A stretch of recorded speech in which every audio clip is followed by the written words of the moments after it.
Instant. Et Serban Bassa, ce procès qui s'ouvre, c'est aussi un état d'esprit qui a en France aujourd'hui, un état d'esprit très violent sur les réseaux sociaux et ces menaces de mort contre cette jeune fille.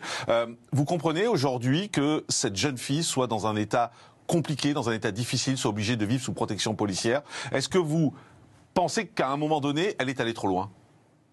Écoutez, c'est pas à moi de juger si elle est allée trop loin. Bah, elle a le droit. Vous avez un avis. Oui, mais enfin, elle s'est exprimée. Je peux ne pas être d'accord avec ce qu'elle a dit, mais elle ne méritait pas cela. Il faut dire aussi que c'est un peu notre condition.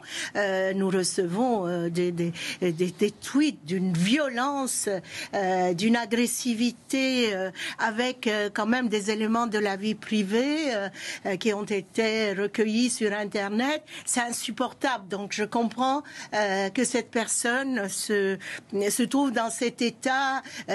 Bon, elle est déscolarisée, elle est sous protection policière. C'est honteux, on est d'accord. Oui, c'est insupportable, même si peut-être elle aurait dû avoir une autre façon de critiquer les choses, mais on est dans un pays où il y a encore la liberté d'expression. Ça veut dire quoi, même si elle aurait dû utiliser une autre façon ? Écoutez, elle avait une façon un peu cavalière de jeune, de parler de ces questions qui sont inflammables. Mais vous la soutenez ?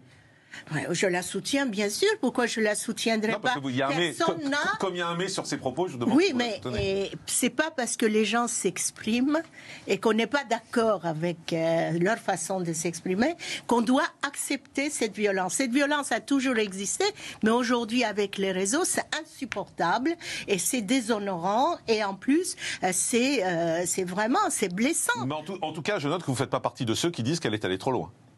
Écoutez, elle est allée trop loin. Il y a plein de gens qui vont trop loin. Mais elle est allée trop loin ou pas ? C'est ça ma question, en fait. Oui, c'est ce que j'essaie de savoir. Bon, je sais pas. Moi, j'aurais pas dit les choses de la même façon. Voilà, elle est jeune. Elle n'a pas pensé au côté polémique que ça aurait pu provoquer. Et cela ne m'empêche pas. Est-ce qu'on a le droit de critiquer la religion musulmane ? Écoutez, on a le droit de critiquer la religion musulmane en ne touchant pas aux musulmans directement, personnellement, individuellement, n'est-ce pas ? On a le droit de critiquer une religion. Moi, je suis historienne des religions. Écoutez, j'ai toujours enseigné avec un regard critique, et y compris la religion à laquelle j'appartiens. Donc, je ne vois pas de raison. Elle peut critiquer la religion sans toucher aux musulmans. C'est ça. Personnellement, ça veut dire, voilà.